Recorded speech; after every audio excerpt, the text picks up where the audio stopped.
নামাজি হয়ে কুরবানি দেবেন, কোন বেনামাজির সাথে ভাগে কুরবানি দেবেন না। এ কথা কয় না, এই জায়গাতে আওয়াজ দেবে না, ভেজাল আছে, ভেজাল আছে। এই ওয়াজ করে আমার ইমামতি চলে গেছে, এই ওয়াজ করে জুমা থেকে বের হতে দেরি, ইমামতি যাতে দেরি হয়নি। হুজুর কেন বললো বেনামাজির সাথে কুরবানি দেবেন না, এই কথা কেন বলছো? এই হুজুরের পিছে নামাজি পড়বো না, আমরা বেনামাজি একদল হয়ে কুরবানি দেব, হুজুরের থেকে জব করে নেব না। কথা বলছেননি? এরকম বেনামাজির পাওয়ার আছে না নাই?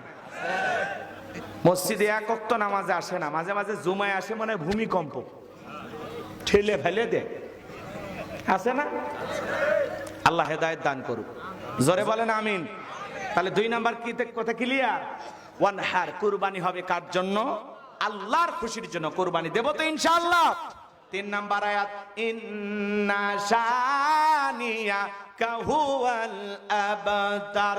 নবী গো, যারা আপনাকে লেসকাটারির বংশ বলে আপনি কষ্ট মনের মধ্যে নেবেন না।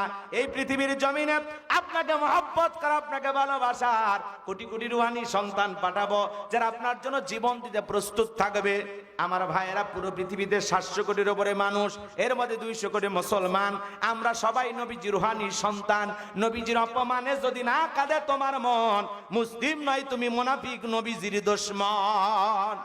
মাঝে মাঝে দেখেন না কিছু নাস্তিক বেঈমানরা নবীর নামে ব্যঙ্গ করে উল্টাপাল্টা কথা লেখে, আছে না নাই? ফ্রান্সের জালেমেরা নবীজির কার্টুন প্রদর্শন করত, নাক ব্যাখ্যা করে, মুখে কয়েকটা দাড়ি লাগায়া, বল ইনি মোহাম্মদ, জোরে কন্যা উযুবিল্লাহ। আমার নবীকে দেখতে কার্টুনের মতো। এই পৃথিবীর সবচাইতে সুন্দর মানুষটির নাম মুহাম্মদ রাসূলুল্লাহ সাল্লাল্লাহু আলাইহি ওয়াসাল্লাম। যে নবীর চরিত্রের সার্টিফিকেট আমার আল্লাহ দিয়ে বলেন, ওয়া ইন্নাকা লাআলা খুলুকিন আযীম। নবী গো, আপনি হলেন পুত পবিত্র মহান চরিত্রের অধিকারী।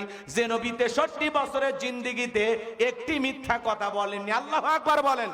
জীবনে কখনো তুমি মিথ্যে বলনি, তাই তো তোমায় পেতে কাঁদে ধরনি। জীবনে কখনো তুমি মিথ্যে বলনি, তাই তো তোমায় পেতে কাঁদে ধরনি। যে নবী 63 বছরের জিন্দেগিতে একটি মিথ্যা কথা বলেনি। এই যুবক, সেই নবী হলেন তোমার আমার মডেল, তোমার আমার আদর্শ। লাকাদ কানা লাকুম ফি রাসূলিল্লাহি উসওয়াতুন হাসানা। আল্লাহ বলেন তোমাদের জন্য উত্তম আদর্শ আছে রাসূলের জীবনের ভিতরে। আল্লাহু আকবার কোন। সেই নবীকে যারা গালি দেয় এরা অবৈধ জারর সন্তান। নবীজির অপমানে যদি না কাঁদে তোমার মন, মুসলিম নয় তুমি, মুনাফিক, নবীজির দুশমন। নবীকে গালি দিয়েছিল ওলীদ বিন মুগীরা, ওয়াকাত্ত ভাষায় নবীকে গালিগালাজ করেন। আল্লাহ আয়াত নাজিল করে বলেন, উতুল্লিম বাদা যালিকা জানিম। নবী গো, এই ওলীদ বিন মুগীরা হলো পিতৃ পরিচয়হীন জারর সন্তান, এর জন্মের ঠিক নাই। এই কথা শোনার পরে ওলীদ বিন মুগীরা বলে, নবী এত বড় কথা, আমার জন্মের ঠিক নাই, আপনি থাকেন, আমার বাড়িতে যায়। ছেলেটা বৈধ না বৈধ জানে কে? ফ্যাক্টরির মালিক, তার মানে তার মা। তার মায়ের নাম ছিল ঝর্ণা। যা বলে, মা করবি না কোনো তাল বাহানা। নবী মুহাম্মদ সাল্লাল্লাহু আলাইহি সাল্লাম আমাকে বলেছেন, উতুল্লিম বাদা যালিকা জানিম, আমি নাকি পিতৃ পরিচয়হীন জারর সন্তান, আমার নাকি জন্মের ঠিক নাই। ওলীদ বিন মুগীরার মা মনে মনে ভাবে, গোপন তত্ত্ব নবী জানলো কেমনে? নবী তো জানতেন না, নবীকে জানিয়ে দিয়েছেন তিনি কে। এইবার ওলীদ বিন মুগীরার মা মনে মনে ভাবে আর দেখে বলে, বাবা শোনো, আমার বয়স হয়ে গেছে, আমি মিথ্যা কথা বলবো না। আমার এক পা কবরে চলে গেছে, আমি যা বলবো সত্য বলবো। শুনে নাও আমার সন্তান, তোমার বাবা ব্যবসা বাণিজ্যের কাজে এতটাই ব্যস্ত থাকতো, তোমার বাবা ব্যবসা চেনে, টাকা চেনে, কিন্তু তোমার মায়ের মন বোঝে না। সে যে কেন আসে না, কিছু ভালো লাগে না। এবার আসুক, তারে আমি মজা দেখাবো। কথা বোঝেন নাই? এলাকার কিছু ভাইয়েরা দেখবেন যখন বিদেশে যায়, কিছু দুষ্ট দেবর আছে, সুযোগ পাইলেই ভাবির দুয়ারে যা স্লোগান দেয়, ভাবি ভাইয়া তোমার বর, আমি যে দেবর, ভেবে দেখো ভাবি কার কত দাবি, ভাই গেছে মালয়েশিয়ায়, আমি তো দেশে আসি। কথা কয় না কে? চান্স পাইলে বলে, ভাবি আপনার যে চেহারা দেখে মনে হয় না আপনি 2 বাচ্চার মা। এই বদমাইশ, বিয়ে না হইলে ভাবি ডাকলি কারে? কথা কয় না কে?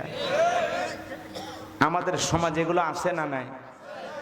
মা বোন যারা আবার শুনতেছেন, মা শুনে যা, দুইটা পুরুষ এদের দূরে থাকবেন, একটা দেবর আর একটা দুলা ভাই, এরা হলো মৃত্যু তুল্য, বিষাক্ত সাপের চাইতে ভয়ঙ্কর। আরো আসতে কোন ঠিক? মা বোন যারা শুনতেছেন, মা শুনে নেন, আল্লাহর ভয় যদি আপনার অন্তরে থাকে, কোন দেবর যদি আপনার কাছে যে এরকম উল্টাপাল্টা কথা বলে, তখন তারে বলেন কুল্লিল মুমিনিনা ইয়াগুদ্দুনা মিন আবসারিহিম। আল্লাহ বলেছেন মুমিন পুরুষের দৃষ্টি থাকবে নিচের দিকে, আমাকে দেখার অধিকার তোর ভাইয়ের আছে, তোর জন্য আমাকে দেখা জায়েজ নাই। কথা বলে না কেন? আজকে দেবরের সামনে ভাবি যায়, দুলাভাইয়ের সামনে শালি আসে, ওপেন, পর্দা নাই। ছোট ভাইয়ের বউ বড় ভাই দেখে, বড় ভাইয়ের বউ ছোট ভাই দেখে, একজন আর একজনের বউ দেখে আন্দাজ করে, আমার যে আমার ভাইয়েরটাই ভালো। কথা কন না কে? পর্দা নাই, আল্লাহর এই ফরজ পর্দাকে লঙ্ঘন করেছে। এজন্য ভাতিজি হইয়া চাচার বাড়িতে বিবাহের দাবি। শুনেছেন না ঘটনা চাচা? আজকে এই মোবাইল আইসা আমাদের পাপ কমছে না বাড়ছে? মোবাইলের ওজন কম, কিন্তু মোবাইলের মাধ্যমে পাপের ওজনটা অনেক বেশি। নারী পুরুষ সব মোবাইলের পাগল। তরুণ তরুণী, যুবক যুবতী রাতের আধারে জানালা দরজা লাগাই একা একা কম্বলের ভিতরে সেই ভিডিও। কথা কন না কে? আছে না নাই? পোলাপান সব নষ্ট হয়ে গেছে, অনলাইনে জুয়া খেলে, ফ্রি ফায়ার, পাবজি বাবজি, উল্টা পাল্টা গেম খেলা মাথা নষ্ট। পোলাপান আছে না নাই? আমি কি এক লাইন বলবো?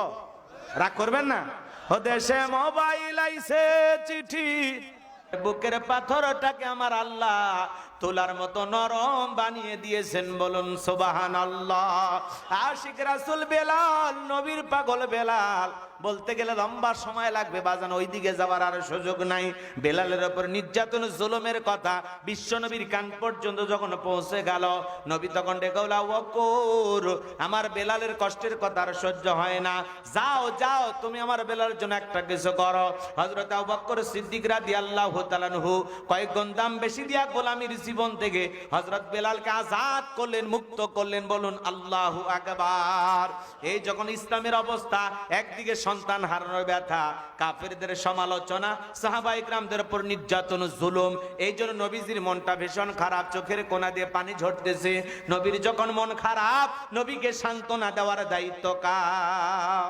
আমার আল্লাহ ডেকে বলে, জিবরাইল, আমার বন্ধুর মা নাই, বাবা নাই, আমি ছাড়া আমার বন্ধুর কেউ নাই রে জিবরাইল। এ জিবরাইল, আমার বন্ধুর মনটা হয়েছে ভারী, আমি আল্লাহ সইতে নাহি পারি। লাহু মাহফুজ থেকে সূরা কাউসার নিয়ে যায়া আমার বন্ধুর উপরে নাজিল কর তাড়াতাড়ি। আমার নবী তখন ডেকে বলেন, আনাস, আমার কষ্টের কারণ কি, কান্না করার কারণ কি তোমরা জানো?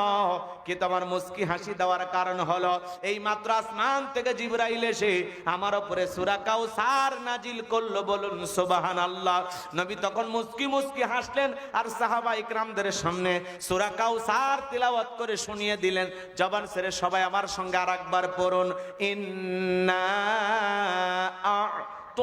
আ'তাইনাকাল কাউসার ফাসাল্লি লিরাব্বিকা ওয়ানহার ইন্না শানিয়াকা হুয়াল আবতার। আল্লাহু আকবার। আমার আল্লাহ বলেন, ইন্না আ'তাইনাকাল কাউসার, অবশ্যই আমি আল্লাহ পাক আপনাকে হাউজে কাউসার দান করেছি। এই পৃথিবীর অন্য কোন নবী রাসূলকে আল্লাহ রাব্বুল আলামিন হাউজে কাউসার দান করেন নাই। আপনার আমার নবীকে আল্লাহ তাআলা স্পেশাল ভাবে হাউজে কাউসার গিফট করেছেন, হাউজে কাউসার দান করেছেন, বলুন সুবহানাল্লাহ। এইজন্য আমার আল্লাহ বলেন, ইন্না আ'তাইনাকাল কাউসার। আল্লাহু আকবার। নিশ্চয়ই আমি আল্লাহ পাক আপনাকে হাউজে কাউসার দান করেছি। এই হাউজে কাউসারের পানি দুধের মতো সাদা, মধুর চাইতে মিষ্টি, পানির মতো ক্লিয়ার। ওই কঠিন কিয়ামতের ময়দানে যেদিন বিচার দিবস কায়েম হয়ে যাবে, বিচার দিবসের একদিন হবে 50,000 বছরের সমান। যেদিন সূর্য সহাত মাথার উপরে চলে আসবে, সূর্যের তাপে মানুষের মাথার মগজগুলো টকবক করে গলতে থাকবে। যেদিন বেঈমানদের জিহ্বা নাভি পর্যন্ত জ্বলে আসবে, যেদিন ভাই ভাইকে দেখে পালিয়ে যাবে। পৃথিবীর জমিনে যা কিছু দেখতেছেন, পাহাড় পর্বত নদী নালা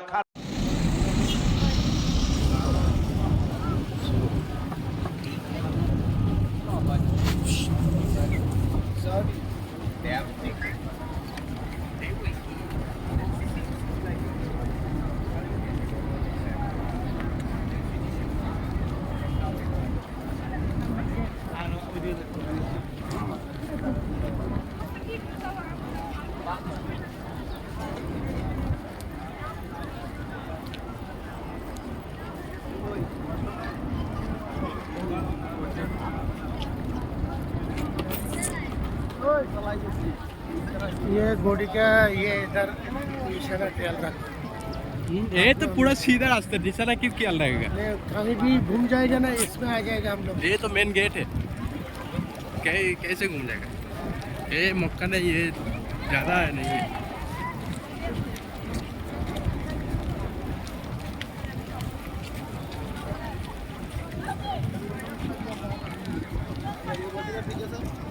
हाँ